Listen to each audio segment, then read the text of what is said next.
And once you learn how to do that, then you can bring in all the stakeholders and you can get into programs that'll help you and train you on how to build it.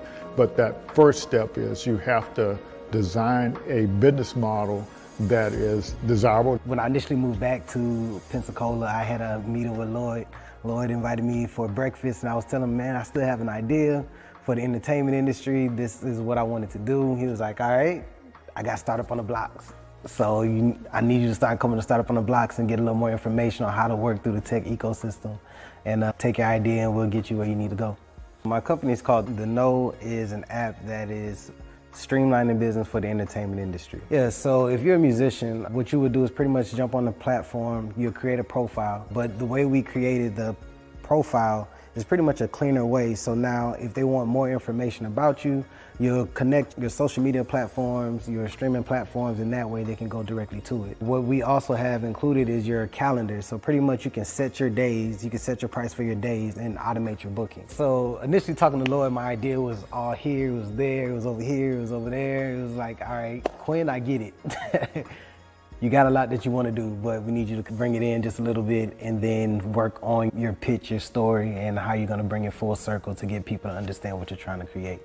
Most of the programs here wasn't inclusive, and so we said we'll focus on helping founders of color. We also start at the beginning of the thing, at the idea stage, whereas a lot of the programs you see here locally, they start after you're up, and that's not very efficient unless if you don't have a lot of money, you can't recover from your mistakes.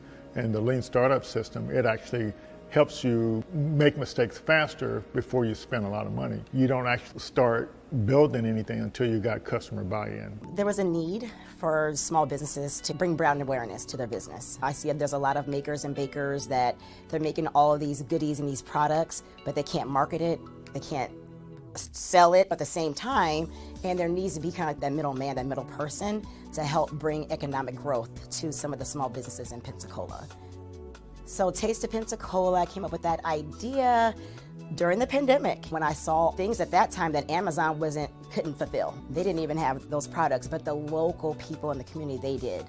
And so there was a ton of people coming out saying, hey, I make masks. I'm like, wow, this is amazing, all the local people here that are just as talented that can actually make those products. And so I wanted to kind of showcase who they were.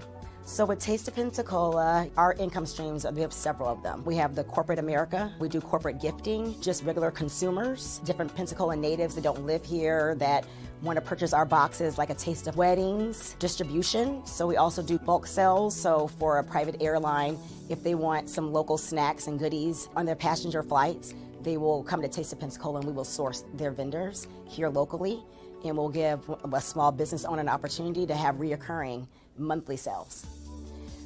I've always had a really big vision for Taste of Pensacola. I knew that it could go beyond just local. I know that maybe other communities could possibly use the same platform that I'm trying to build.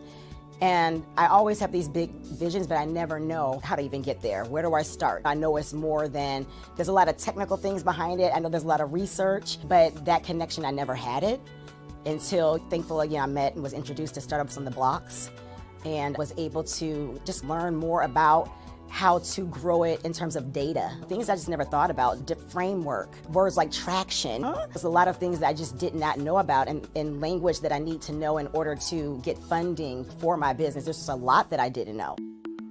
I would go to the stores and look online. They didn't have a wide variety of natural hair products about 8 years ago.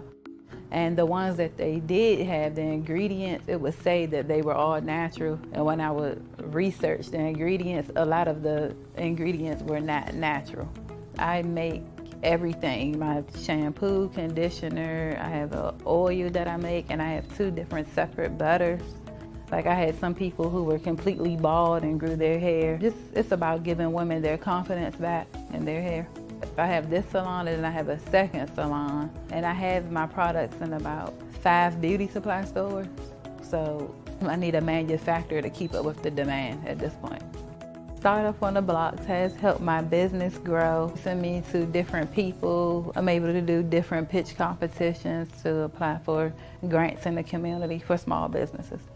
Lloyd's a really good person to connect with. He has a lot of resources here in the community that can help small businesses grow. If you have a product out there and you're trying to go big time, he's the person that you would want to meet with.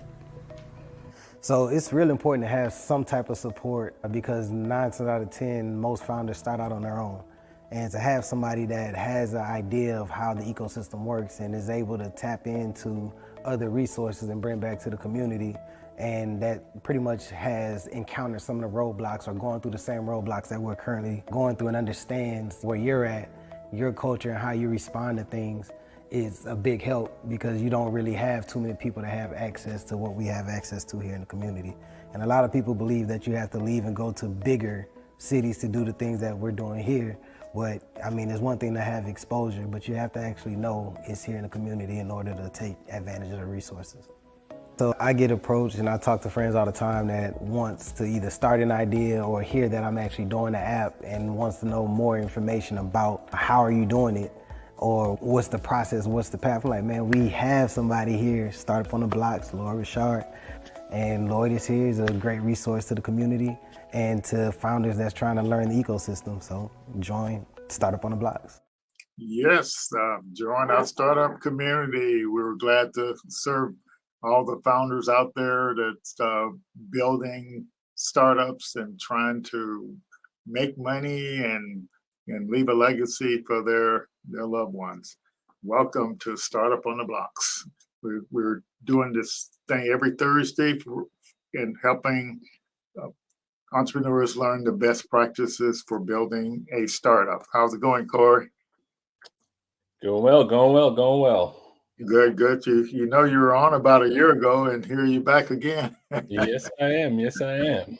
All right, we're glad to have you, and looking forward to hear about what you've been working on. You know, these alternative ways to raise some capital, and we appreciate your due diligence and what you're doing there.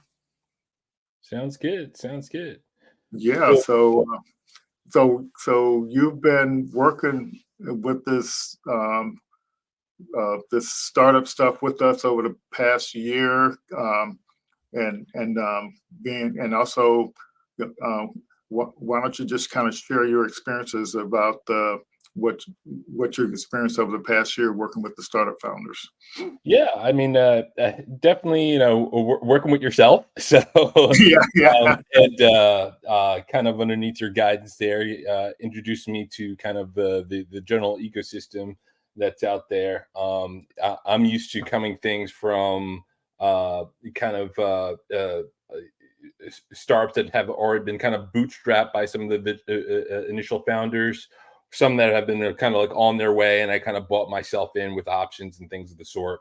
So, and now what I'm doing right now as an accredited investor, I'm kind of investing from kind of like the top down. And I feel like right now I'm going from the bottom up, and I'm kind of understanding a little bit more of some of the struggles that some startups have. I'm gathering that a lot of it is kind of just financial acumen and something that I had to grow and curate myself, trying to get a little larger piece of the pie at the end of my startup journeys on the exit. Yeah, that's a good strategy. Yeah, so that's fantastic. Yeah, and I think there is like this financial knowledge and about capital. That's some knowledge that founders need to kind of gain. And our training programs, what we try to do is make sure they got all the best practices for building a startup, and you learning all the entrepreneurship skills and the best practices for doing that. That's what we're trying to do. But once you kind of get that acumen, as you say, and learn these skills, then you can communicate with the ecosystem a lot better, and you can take advantage of the resources that are out there, especially before you get to that stage where you've actually launched your product and trying to get towards that product market fit. And yeah, you literally want to leverage the ecosystem, but you definitely want to do it the methodology of that lean startup methodology, and just try to follow the method instead of being out there and not knowing what to do next. That's the message. Oh yeah, I couldn't agree more. I mean, back in my day, like we did the form business plan, right? So Yes. and, I kind of wish we had more of a guidance of something like a lean stack, because believe it or not, when you start raising business credit, business loans, it's more of a checkbox. It's like someone that Yeah. looks at your resume and doesn't even just starts asking you questions and just kind of glances through it. So but it's something Oh, that you should be using to guide your business. yeah. And I was that you something clicked when you were talking there. I'm listening to this audiobook now, the venture mindset. So in our lean stack program, we talk about the founders mindset, but we never really talk about what is the venture capital mindset. And so I Right. think it's what I've found so far is a very interesting read, in understanding how the venture capitalists think, what mindsets or what best practices are they using. But I think also if you understand that, you can better understand how you learning what your mindset is supposed to be. But if you can put yourself in this place of a venture capitalist, then you know what to do to kind of get that support from the venture capitalist. Yeah, I would agree. I agree a lot. And actually, just to kind of backtrack a little bit, kind of the same thing that the venture capitalists want, because you're on the same team, right? Especially when Mhm. they're when they're giving you money to help you get where you're going. But at the end of the day, you want to know if you're have developed something that is going to add value to the general public, right? And you get a return. You want to make sure more money is comes in than goes out, right? Yeah. So the venture capitalists are trying to do that. Bankers are trying to do that when they give you loans.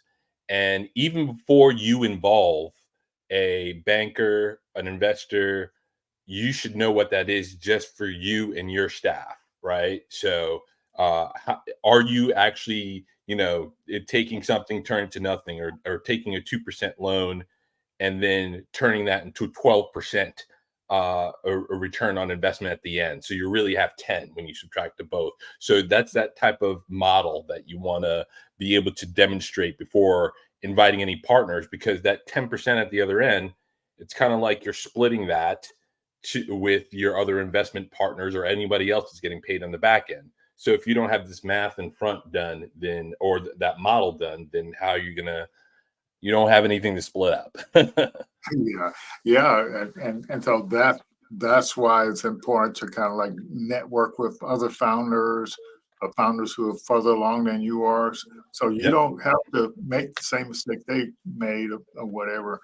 And that's why it's so important. And it was good to see a few folks in the networking thing prior to this, sharing information. And so, but that's how you learn not to make some mistakes. Uh, it's just so many things you can do wrong. But if you just start networking and you ask questions, then you can save yourself a lot of frustration and time, because somebody has been there, done that. And if you're out there networking, you don't have to uh, reinvent the wheel on a lot of this stuff. Agreed, 110%. Yep. Yeah.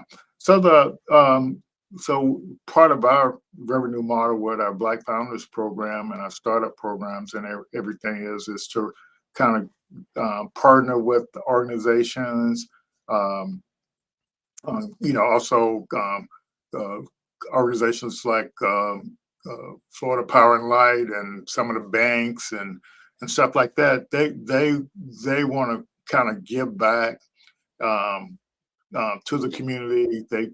But they also want the businesses to grow, so they can benefit from the growth of the businesses. So they like to support programs like this. And also, we partner with organizations like Blacks in Technology, because there are a lot of Black founders, a lot of Black people in Blacks in Technology, and so that's uh, a really great relationship. So if you're not a member of that organization, it's free to join. And just like in the startup world, there's a bunch of freebies and discount things and any kind of stuff. Blacks in Technology, they have a whole list of programs that you get free or get at a discount. And so it's just a neat way to go. And like we partner with organizations like Make Startups. They're great. They so it's like they created an entrepreneurship program as well. We can get a national certification. So we're just doing a lot of partnering. And you remember things like Black Innovation Leaders of Florida, uh, uh, Black Innovation Alliance. All these organizations are trying to support organizations that are supporting Black founders, and so that's what we're here for. And we want to leverage all these resources to kind of help people go. So it's to help founders grow. So that's kind of what our revenue model is to support you all out there. So join in and take advantage of the resources that our sponsors are supporting you having. Yeah. All right, Cory, why don't you take a couple of minutes to kind of introduce yourself, and do you want to wait till you get to your slides? Yeah, why don't we wait till I have a few slides to Okay, kind yeah, of let's. yeah. Okay. Yeah, and we really appreciate you coming back. You were a big hit the first time you came, and now you also uh, entertained a lot of folks, shared knowledge at the Black Founder Summit, Innovation Summit as well. So we really appreciate what you're giving back. Yeah, Yeah. and so I said this earlier. If you're thinking about the startup, becoming a startup founder, or it doesn't matter. We provide you the training, the foundation, to kind of build upon, whether you're doing a nonprofit or a startup that can grow at a 10x rate. If you're a small business, you need these things. But what's neat about it, once you get an idea that you want to build something that can scale at a 10x rate, you already got the knowledge and the training. So but get it. That's what we're trying to say. And and that's what we try to do, programs here in the middle that actually provide. So we got some new programs coming up in the fall, like through our relationship with the Black Innovation Leaders of Florida, partner with the patent office. So we're going to be offering some patent training, do some other sponsorship. We're going to be able to provide folks some access to a software tool called Patent Hacks, and where you can learn how to get ready to do a patent and then file for a patent at a discounted rate. So there's a bunch of good programs coming up. So just stay tuned and take advantage of the ability to gain some knowledge, gain some skills, so you can take advantage of all this stuff out here in the ecosystem. And there's no shortage of stuff out there. So yeah, so glad to have Keto and Angela. I can't remember if Keto was over in the Houston in the storm. So glad to see she's here tonight and yeah, and ready to learn. And she's in a cohort too, so that's a good thing. Yeah. So what do you think about the cohort we just kicked off this week, based on what you saw on Monday, Cory? I'm pretty excited. So it seems like we've got a lot of fresh ideas, and I got some familiar faces too. And it's always interesting to see how people react to the different way of putting together a business model, starting off with the lean canvas and testing the model first, and not necessarily jump in and sometimes it interrupts what they're currently doing, but it's interesting to work with everyone in their unique situations and try our best to get them on the right track. Yeah, and I think the best advice to all those folks is that you definitely reach out and ask questions. Roland sent me an email today to ask me a question about the stuff in the training, and so I immediately went and looked to see what lessons he had completed, and I noticed he was just short of the lessons that would have the answers to his questions. So, but that's the way it is. No matter what most questions that our folks taking the class have, the answers are actually in the coursework, and it's just the best thing you can do is kind of go through that training. And Ashes did a much better job on. Roland, don't be embarrassed or anything like that. But you wouldn't be the first. But we get that's our biggest thing here. But you'll be surprised how much more you will learn from even asking the questions that are there, because you just get a chance to share a lot more feedback, and the people who engage the most, they actually learn the most and have the best chance of winning the getting selected to pitch and everything. And to me, it's $1,000 is a small amount of money. 3 people are going to win $1,000, but to think that you can take a class and in 30 days, if you do a good job in your class, you got a chance to compete. 3 people are going to win $1,000. That's an extra $1,000 just for learning something. Yeah. So I think that's a really neat thing. But I'll go over these next few slides really quick but it's for the people who are new. Yeah. So in essence, this is kind of like the startup development phases, and so most people think you have to be out here up and running before you can get help. But the startup ecosystem starts helping you back here when you're at the idea stage, and it doesn't really matter which stage you're at. You can get help and funding as well to kind of keep the ball rolling. And this is a hard thing for people to understand. So if somebody's going to help you at the idea stage, I've been in competitions where you get 5,000, or more, at the idea stage, and one of the ladies in the class, she's got contacts that people that are willing to invest at these early stages for Black founders as well.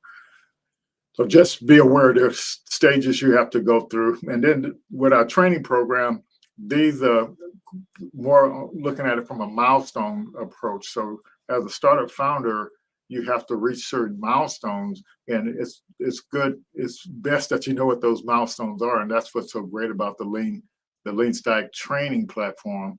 It prepares you for each of the milestones, and so we use this green as like a level 1, and orange level 2, and level 3. And Cory, Vince, and I are both level 3 Lean Stack coaches, and so that's kind of the way you have to look at it. But the first step, and it's this milestone of getting this business model design down, and it's a lot of value in that. But you're literally creating value for customers as you kind of go through these different milestones. And I'll skip through this one and this one. And Lean Stack, Startup Science, it's looking at it from, I'm trying to think what's the best, I guess it's phases still, but the life cycle of things of a startup. But it's some great training for actually knowing all the terms that investors want to hear, or people, ecosystem organizations want to hear. Got all the tools in there you need to actually learn how to communicate with all these organizations. And so we offer both this and the Lean Stack training for free to anyone. And then a Black Founder program, we have sponsors that sponsor cohorts, but don't pass up on this opportunity to learn this stuff. And this is basically information from a gentleman that's been through 12 exits. So it's a really powerful set of training. Yep. And it looks like hello, Miss Rose, and Rose and I are on the chief board of the Black Innovation Leaders of Florida. We're yeah we heard, yeah, Rose is my, I always say she's my new best friend. Yeah, she's really great and doing a lot of things out there to support founders. All righty, so I'm gonna wrap that part up, Cory, and so we can yeah. Yep. So there's a lot of comments we really appreciate it, and yeah, Philip, when you meet Greg Shepard, he's a really interesting guy, and he can break it down for you as simple, and you can plenty of YouTube videos so you can get out there. But simplest thing to do is go to our Cory Institute's Get Started page and look for join our startup community, and you can get access to that training at no charge. All righty. So Cory, why don't you go ahead and introduce yourself? Sure. Let me see. Let me bring up these slides here. I'll bring them up for you. Oh, okay. Oh, you have the control for the slides on your end? Yeah, I got them. Cool. All right.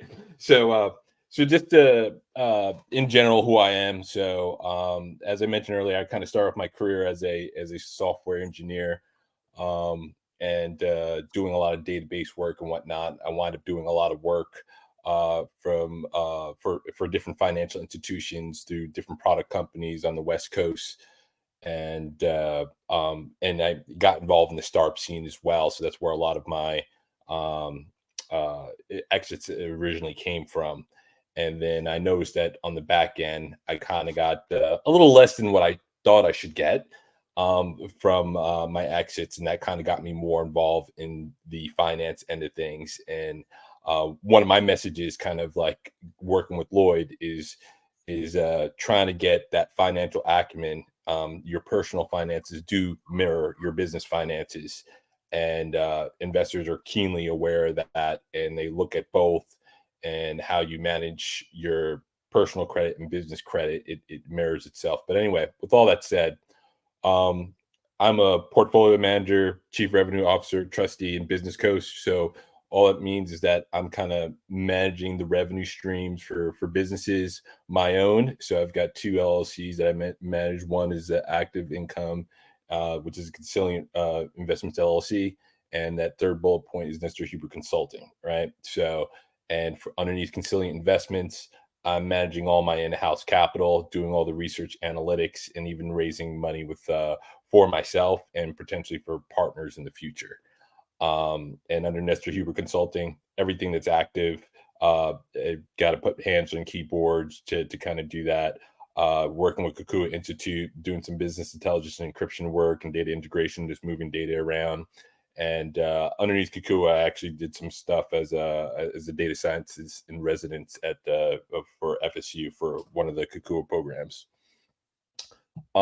So going into the exits that I was telling you about, these are my exits. Not as impressive as a startup scientist guy. He's got 12 of them, but I only have 5 of them. So it's Composite Software, Voltage, Meetup, Talent, and my latest one this year was actually a painting, out of all things, right? And those are the time frames and the actual financial products / vehicles that were used to actually realize those exits. So, and the time frames and whatnot. So the first 4 are all software companies. And again, started off my career as a more of a software database guy, business intelligence, data integration. And I'm kind of learning, after applying those tools to financial institutions and whatnot, how the back end works. Out in Omaha, I've done some work with Carson Wealth. I've done work with Morgan Stanley and a whole bunch of other financial institutions through some of these software companies. So I have a good idea on how some of the back end works, and also into the financials. So Last thing about me here is just like, yes, you'll find a lot of people that say they're accredited investors. This is kind of a legally verified letter saying I'm an accredited investor that gives me access to certain investments that's not available to most folks, right? So because they consider it to be kind of risky or whatever the case may be, which means I get spammed a lot, and I have to kind of qualify all these things that come to my direction and decide whether it's kind of worth it to do that investment or not. So this falls underneath regular accredited investment and angel investment syndicates. So yeah, so that's about it for me. Just dumping into the business capital because that's a reason why a lot of folks are here. So this is the triangle coming from the bottom up. So I think a lot of the stuff that we highlight in the program and the ecosystem that Lloyd's talking about is that bottom half, that founder investment. So that's the least amount of requirements you have. You go to pitch competitions, you join a cohort like the one that Lloyd just mentioned, you could win some money. You go into incubators and whatnot. Like there's Y Combinator and things like that, and Techstars and whatnot. The idea is that you could live in that ecosystem just off the idea itself. And hopefully you'll come out at the other end with a business model that's viable, hopefully a team, and that could bring you to the next stages. So the next stage is grants. Now, again, there's not that much, you're not really in the financial ecosystem quite yet, but you start seeing that influence where you'll get governments, local governments, federal governments. You go to grants.gov, and you could start looking for grants that may be applicable to your startup, because it would, if you're an emerging doing some type of emerging technology, if you're doing AI, you're doing drone work, you're doing if it's something of economic interest to local governments, they will just cut you a check, and if you win their according to their grant criteria. And I've seen a lot of them here lately. I'm working with someone that's actually doing films out in Omaha, and there's some places where they're just cutting checks because they just want people to shoot movies at their particular municipality. So anyway, you have to make sure that your vision of your business is aligned with local governments, and they will kind of give you a check, or certain organizations and foundations. And of course, they might have some metrics to kind of measure results. Again, some of these are, once and done. There are a few that are monthly. Again, I'm new to this bottom part. I'm getting introduced to it a lot through Lloyd, but I'm getting more acclimated to that ecosystem. Yep, Rose is a perfect example there. So here's the other part that going up to this red part. This is where I'm living at right now, where I was recently. I was able to raise 145 grand for 0.0% for a couple months, and you could do that off of your credit and your business credit. So around 250K is where the actual ceiling is, and it requires some cash flow. And you could actually create cash flow even before your product's out. So that's something to be aware of. And I'll show you how to do that just in a minute here. The next level after that, after you have a good cash flow, you got a good credit profile, your personal and your business, is business loans. That's where you get these bigger SBA loans, right? So that the ceiling on those are around 5 million, 10 million, right? They require even more information. On top of the cash flow credit profiles, you need financial statements, P&L, pro forma, sales for all that other good stuff, right? So they're going to want to do more of due diligence on your business. And then the top level, there's no ceiling. And the reason why I'm kind of mapping this all out, because I know some early businesses, they try to jump straight to investors, which is probably not the best thing to do. And I'll explain that why in the next slide. But the requirements to actually go to an accredited investor is so much higher, right? Because you need everything that's down below, plus you need something called the PPM, private placement memorandum. Plus, you need to make sure you only go to accredited investors, because only folks that have a certain accredited investor or staff or an institution should be investing in early stage kind of companies. So the U.S. government, the SEC, has those rules set up in such a way that you just can't go around asking anyone for money. I know that happens. It's called the Friends, Family, and Fools Round. So if you Google that, you'll find a lot of disturbing things. But and unfortunately, a lot of folks do that, and it's not necessarily the best way of doing things.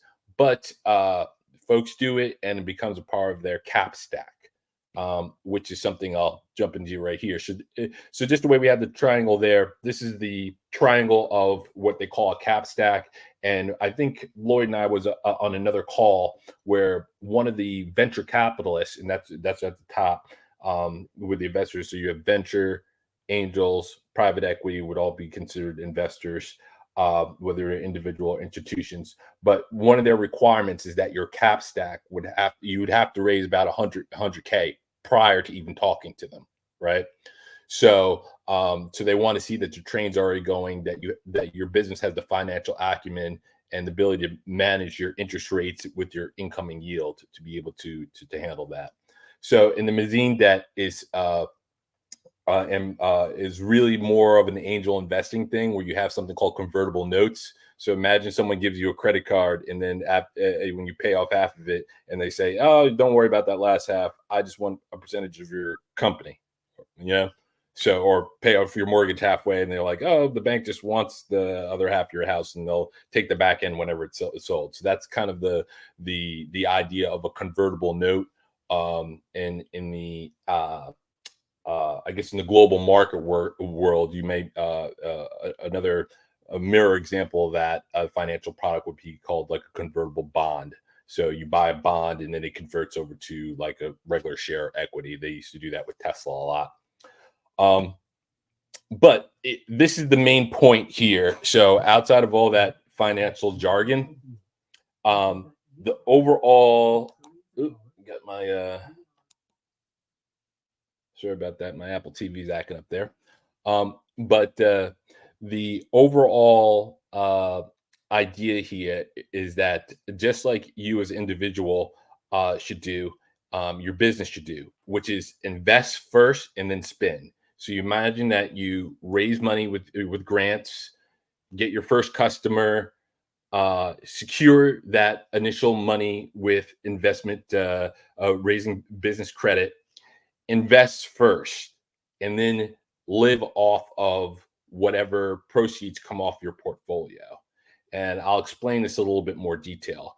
So think about a company like Disney, which has had a few failing projects here recently, right? How do they have a budget to create the next movie? So the answer is right here. If you take the look at the bottom of this, bottom right, where it says Walt Disney, and you see how it has a line that says invested capital, and look at how big that number is.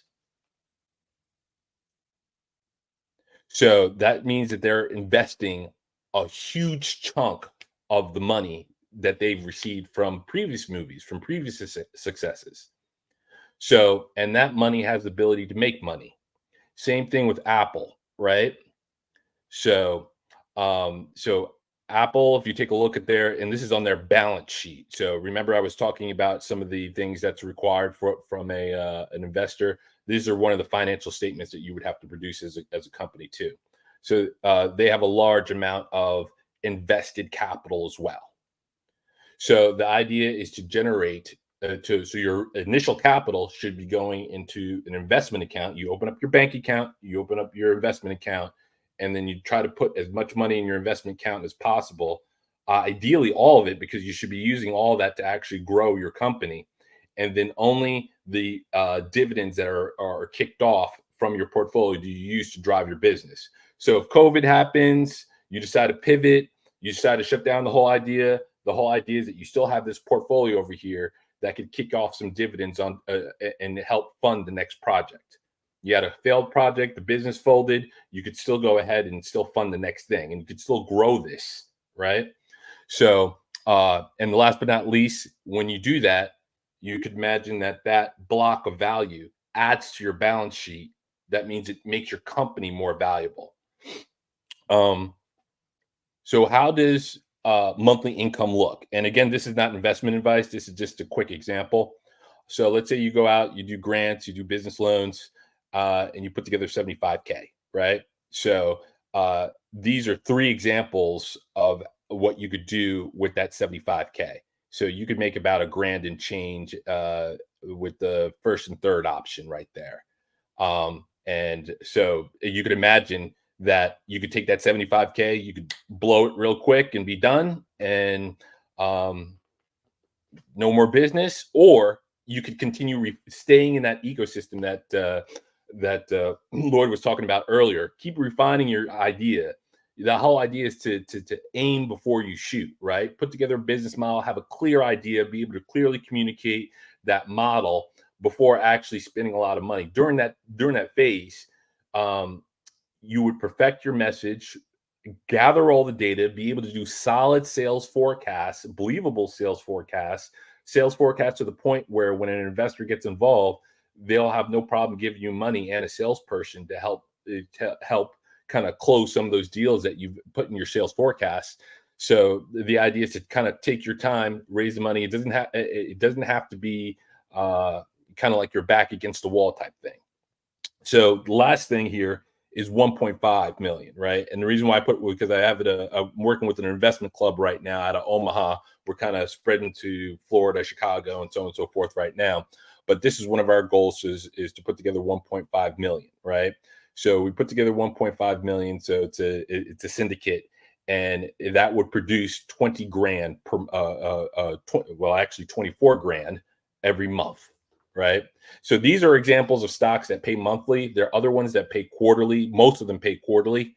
And there's other strategies where you could like stagger like 3 or 4 quarterly payers to mimic monthly income. But this is the way.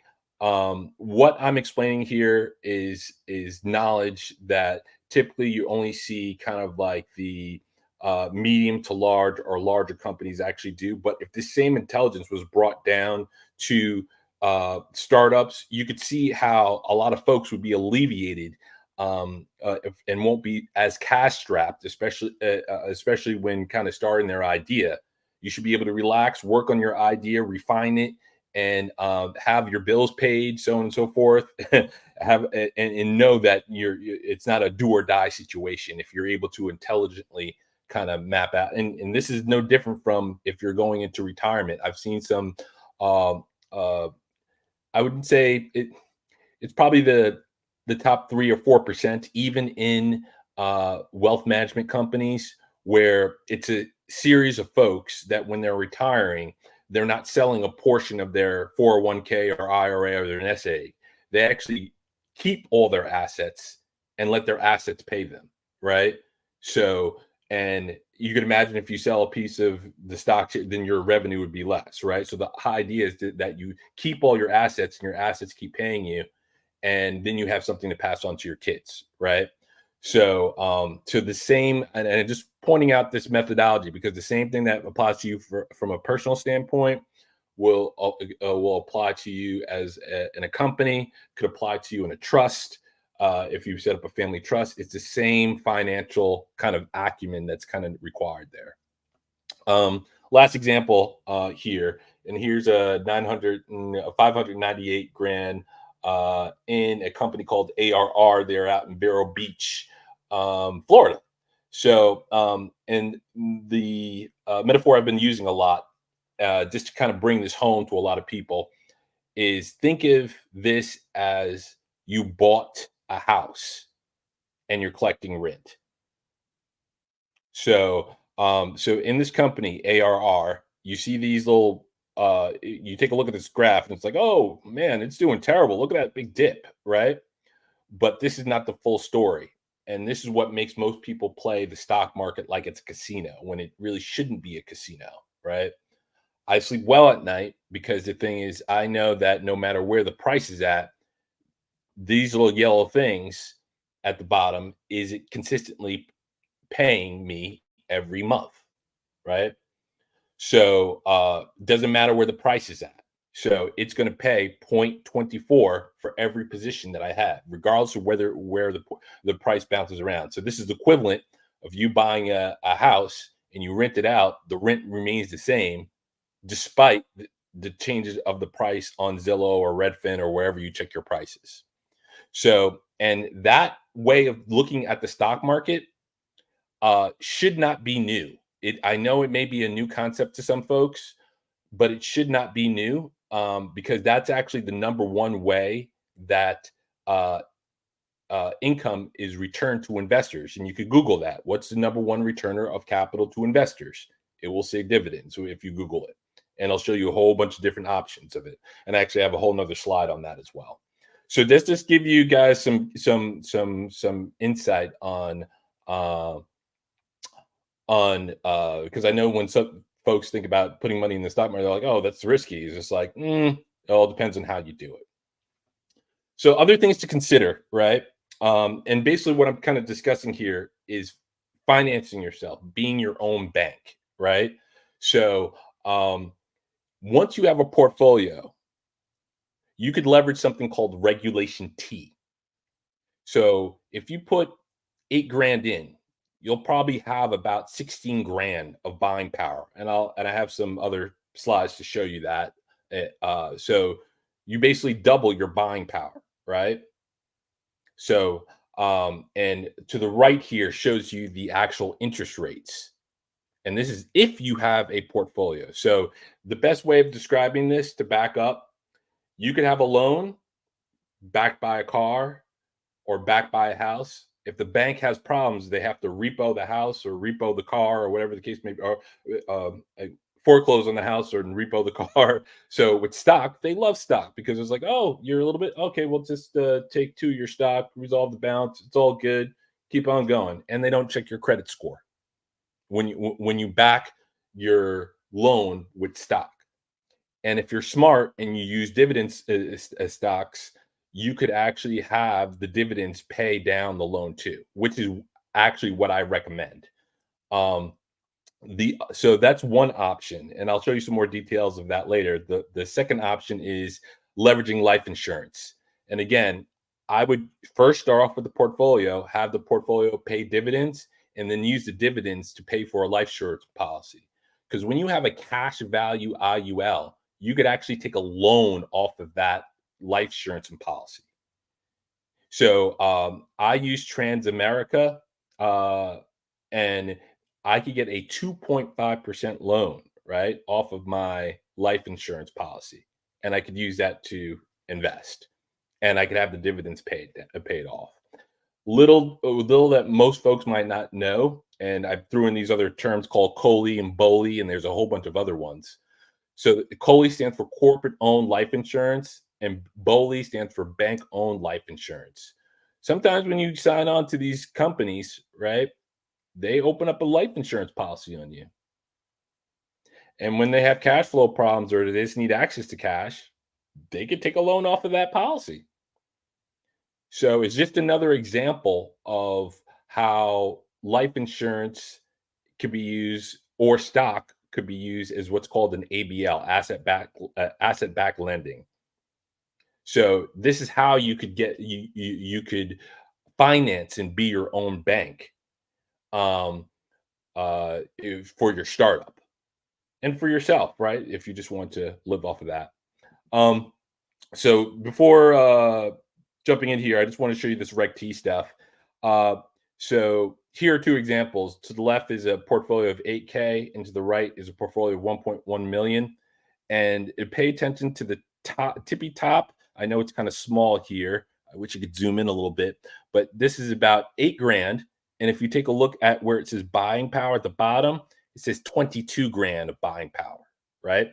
So with $8,000, you can potentially buy 22 grand worth of dividend yielding stock, and then allow the dividends to pay down, and eventually that stock would be yours, right? And same thing with that 1.1 million, right? So that 1.1 million, buying power 3.1 million. The math gets really funny because the thing is that there's no credit check again, right? Once you start using your portfolio and using it in a margin account, and you have to be smart about the way you do it. But the thing is that there's no credit checks, and it's money backing money, and you're flipping money. Basically, you're taking low interest rate money and you're putting it into something that yields more. And I mentioned this is an example of a business credit. There's a business credit card at 75K. And remember, I mentioned with 75K, you can make $1,000 a month. Again, your credit needs to be good for that. And this is just angel investing. This is one of the syndicates that that I was a part of. This is the mezzanine debt that had the convertible notes that I mentioned earlier. So all these are ways that you kind of need to be aware of. Kind of jumping into this, I know this is a lot of financial jargon and whatnot, but you need to be aware of these type of things, because like myself, going through these exits, not being aware of it, this is the ones and zeros of everything, right? Almost every business is a bank, right? It's taking money at a low rate and then making more at the other end. When you as a business, you're trying your best to take credit cards, business loans, and anything else that you could get and make it yield more, right? So banks and investors do that with straight up cash, right? As an investor, you're using your product or service to get that a higher yield. But as I've shown you with Disney and Apple, and I'm pretty sure you can pull up several others, a lot of these bigger businesses start acting like banks and start using straight cash to get cheap money and make it yield more. And you should use the same trick. So I think that's about it that I have here. I hope that's clear. And like I mentioned earlier, I act in the capacity as a portfolio manager first for myself and my business, but I'm open to the idea of working with other businesses as a portfolio manager and or CRO, managing that capital, making sure that whole thing gets executed correctly. And I kind of fall into the trustee camp as well, because just like the Walton family, their trust owns the majority of Walmart, right? So the idea is that once you have those kind of things done, you could actually have a family trust own portions of a portfolio as well. And you can imagine having your family, your kids, and so on and so forth living off of that. So, and that's my candidly there, open for investment partners, and anyone in Lloyd's ecosystem. So feel free to schedule some time, and my offices are right there on Palafox if you wanted to meet in person, and then we can take it from there. Hope that wasn't too long. You still with me, Lloyd? Yeah, You didn't give me any time check or nothing. Oh no, you did great, and you got a couple of questions here. So Right. so Angela, she may want to expand on what she means by this question, but she when you were talking, I think you were talking about the, just borrowing money at zero interest and stuff like Yep. that. So, okay, will this work, Mary Kay and beauty consultants? I'd have to take a look at I'm familiar with Mary Kay, but I'd need to take a look at what you're capable of doing, because I know that it's more of a networking person to person type thing. So, I'd need to take a deeper look into that to see if this would be applicable, because Yeah. I know there's certain things you can't do in that model, like you can't do any advertising and things of the sort. So I'm not quite sure how you would raise capital, how that would go to, or how that would work. So need to dig into that a little bit more. License annuity. Go ahead. Yeah, but I was thinking when you didn't make any distinction on what industry or what you had to be in, because if your business is generally has credit, but and you have personal credit. I think what you was pointing out is independent of what business you're in. Right. All this is industry agnostic, and I would actually say, even as you're in the incubating programs, please work on your personal credit, right? Because your business credit will mirror. You're going to be a PG, a personal guarantor for your EIN number for your business. So the thing is that you want to be a good PG, because when you raise money with business credit,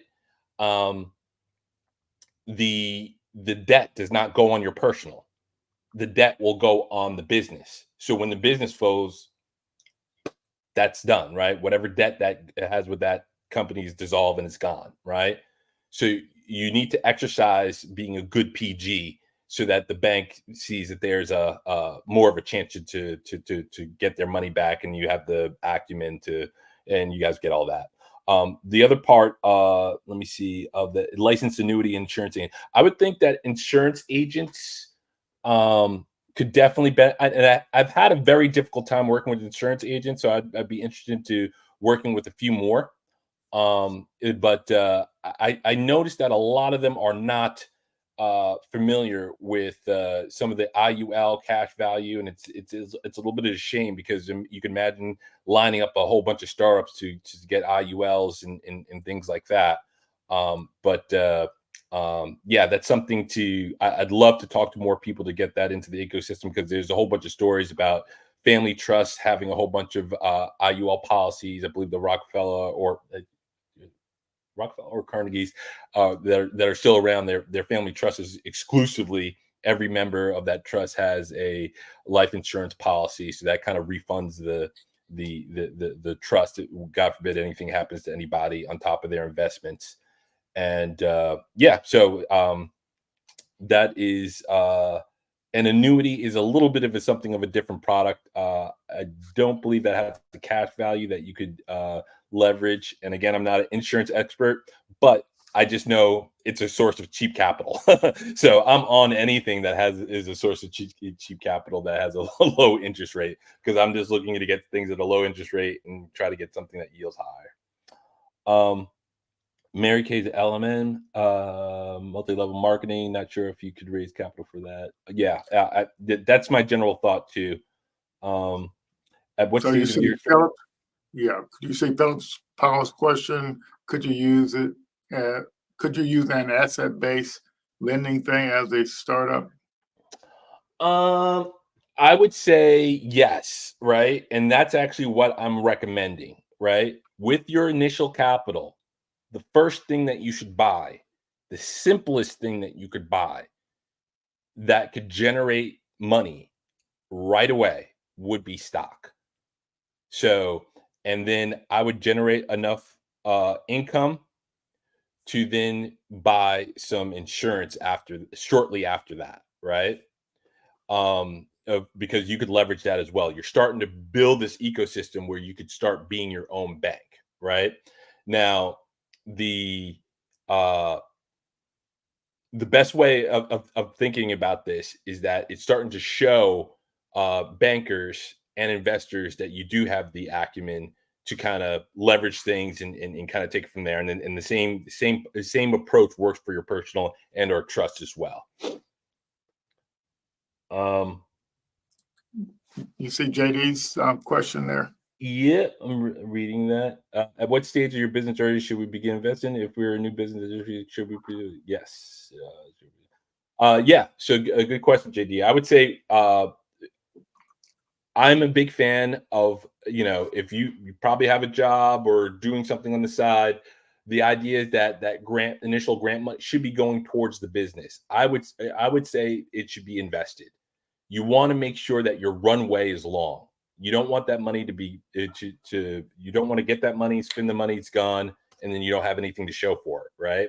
This way, you put the money in, you're generating a easily forecastable amount, right? So the style of investing that I mentioned earlier, where it's more dividend focused, you'll be able to forecast your dividend. And this is what I do for a lot of folks for the trust and portfolios that I work with, is that I'm forecasting their revenue every month and even through the year.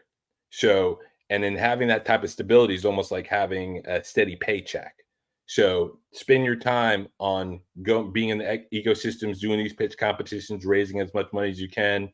Your personal credit is an important part of the business as well, especially as a founder. So I personally don't see any conflict of interest if you had to use some of that initial seed money to help, especially the dividends from it, to help clean up some personal things as well, because that affects you accessing additional capital, right, in the future. And yeah, so I would say right away, I would say as soon as you open up a bank account, open up a portfolio account, and then you start that journey. I think let me see facts. Yeah.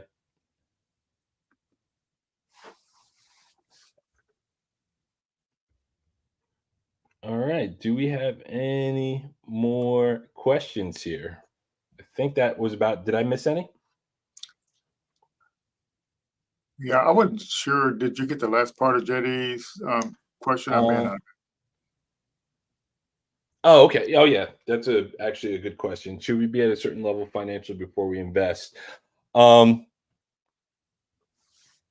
Let me put it this way, right? And I'm going to go back to this right here. There's this concept that was floating around, especially in venture capitalist world, that you would have founders, and at some point, you should swap everyone out, the whole team, for quote unquote operators, people who understand and have that financial acumen and know how to set up that dashboard with the financial statements and do and kind of drive and take the business to the next level, right? So I would say that if you don't want to be the type of founder that just comes up with a good idea and then kind of gets replaced as you start going up this triangle, it would be in your best interest to kind of increase your financial acumen as you kind of go up this ladder. If you don't, you're kind of a little bit in the victim spot, and I have to say that I personally have been in that spot, as I did not get as much as I probably should have out of some of these exits that I've been through. So I would say that financially, to you should probably at minimum have a pretty decent credit score, right? Plus the knowledge that I'm kind of telling you about these different levels would probably be the best thing for you. And there are there are the type of startups that can jump straight to the top and just start working with investors right away. So for those type of folks, they already have a Twitter, a Tesla, or something like that. So if I'm Elon Musk and I'm starting a business, I'm jumping straight to the top because I'm already an accredited investor, and I already know how to put together a PPM. I already know how to talk, who to talk to, and when I talk to investors, I could say I'm putting in X million myself, right? So I could skip the business loans, business credit cards, and grants, and all that other good stuff. So, so again, when you're a founder and you're thinking about jumping to investors, that's probably the wrong thing to do. I think even one of my other startups, Meetup.com, the original founder, Scott Heiferman, he had 2 startups before that. So he actually knew how to put together a pitch book and raise money with investors. But even he had to start with business credit cards and business loans before approaching investors again. So you definitely need to come, if you're jumping to the top there, you need to come with money and the business acumen to just jump to the top like that. So I hope that answers your question. I know that wasn't quite straightforward, but there's definitely different levels. Rose has a question. Best financial institution considered for business loans.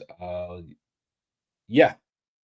So going back to that cap stack, right? I would say all of them, right? So, I mean, you're playing this game, right? And I hate to say it, but it's a friend of mine was mentioning it, and I laughed when he mentioned it. So it's like financial polygamy, right? So you're literally going to all these financial institutions, and you're trying to get the cheapest interest rate, right? And I'll bring it over here. So you kind of need to have your thumb on the pulse. Sometimes, to your point, a lot of folks start off with credit unions, regional banks before moving up to the bigger ones like Chase and American Express. Sometimes it could be someone from your personal that you already had a relationship with. So I know when I closed the first round for my business credit, I started off with American Express. I used to work with American Express, had a relationship with them, had American Express Platinum. So getting a American Express business to business, it wasn't much of an issue, right? And similar with Chase, right? So I had a relationship with Chase. I didn't have a bank account, but I had their card, and it was very easy for me to establish a relationship with them and build it from there. And I've got this list of financial institutions that I'm starting to build, so I have an idea of, number one, who to contact in each one of these banks. So it's part of another business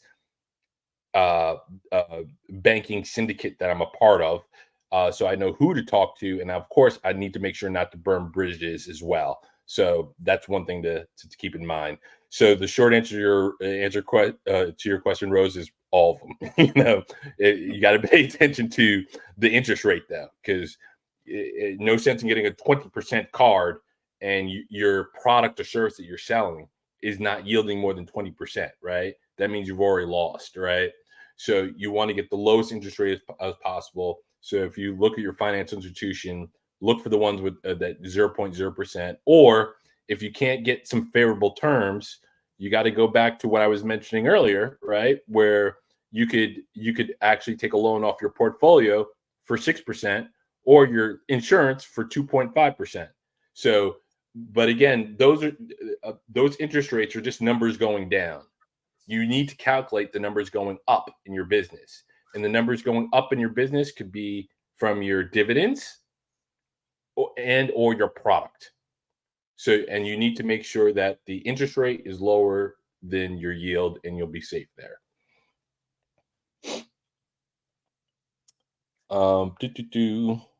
Yeah, I guess you talk about yield a lot. Would you kind of explain that to folks again? Sure. And got a nice little slide on that too. So, and this is what I kind of, in the lean stack, there's your expenses and cost at the lower left, and then the price of your products at the right. And you heard people say things like customer factory and also the good stuff. This is how you calculate your yield, right? So you basically take your sales forecast, how much you're projecting to make. This is the RSVPs that are coming to your party, right?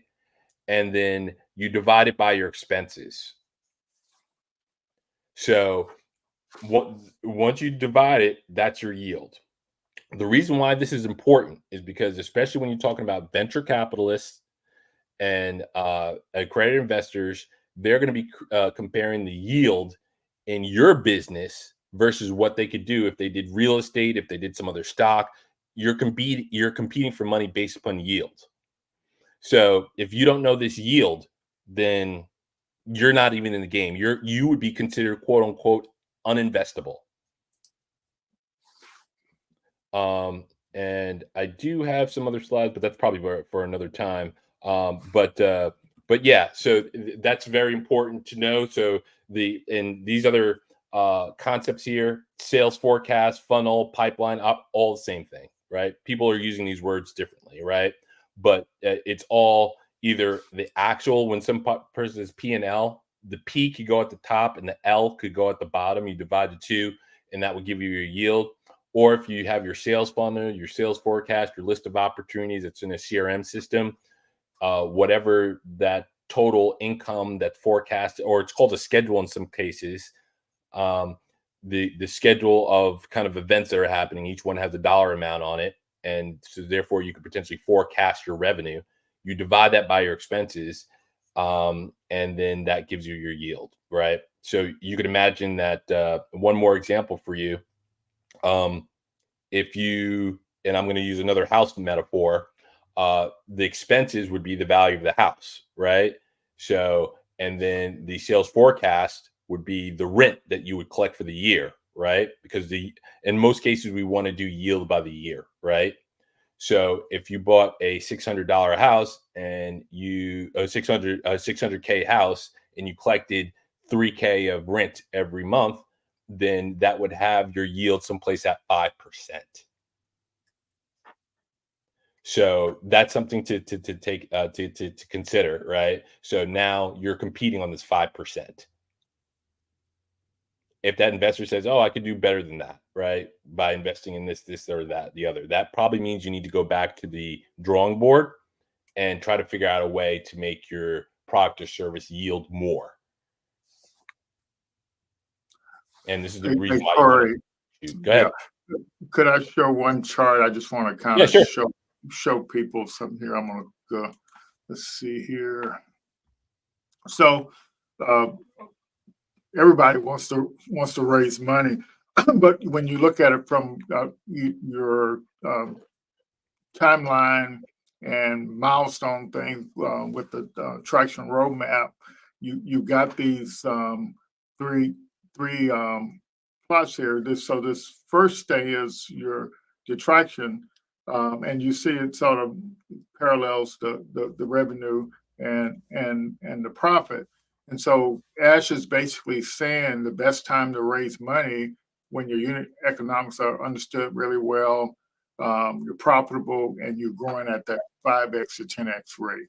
And so he said that's top of time. But every founder I run into, they want to raise money, here at the beginning where this green stuff is.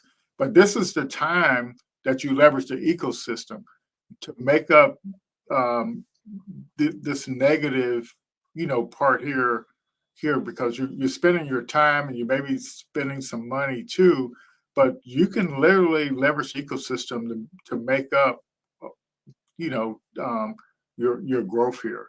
Because even like with the cloud credits, when you get into these accelerator programs giving you anywhere from small like 25,000 to 500,000, this is how you leverage the ecosystem down here. You pitching your business model all the way, even through here, because you just now starting to launch a product or service. And so, but I just want to make sure people understand that you actually can pitch your business model and actually raise money. Right. And I would go as far as to say that triangle that I showed earlier, you may not go all the way up to investors. I would say the majority of businesses stay in the business loan and business credit territory, right? Yeah. And you see this was the here ideal time to raise money is never, yeah. So and think about what investors, angel investors, and venture capitalists, sometimes they're called vulture capitalists, want. They want 10x, right? So having a business that yields 5% or 12% is not good enough for them. It would be good enough to pay back a business loan. Good enough if you did a 0.0%, because you pay back in 12 months, you're done, right? So, but not good enough for investors. So that's, if I gave you $1 million, I want 10 million back, right? Think about that, right? So 10 million that will come in the form of either cash and or equity in your business. So, because I might want to sell that to another investor after, we go public with it or something like that. So if you don't have an idea that is 10x or 20x, then it may not be a good idea for you to approach accredited investors. However, everything that we've discussed is still applicable because you are an investor in your business. You want to make sure that your time being spent is spent in something that yields more than the effort that you're putting in. Or if you're borrowing money, you want to make sure that you're able to pay that back, even if it's not underneath your name and it's underneath the company's name.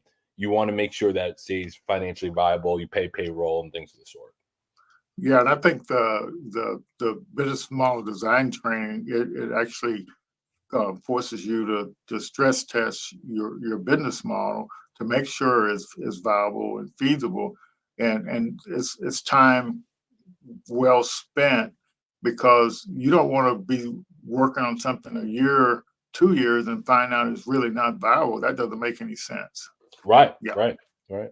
Yeah. And so Tony has a question there. Then we're going to have a loaded question there. Where do I start? Oh, wow. There are, like I said, some venture capitalists have been known and called vulture capitalists. And I hate to say this, but there's definitely a gap in financial acumen for whether it's personal financial acumen or kind of and I think it's very similar to in just investing in general. There's differences in the acumen there, and because of that, I think a lot of people feel like they're getting taken advantage of, right? So I guess I'm one of those people. That's one of the reasons why I need to like not hate the game and just try to learn the game, right? So, but understand interest rates. One of the things that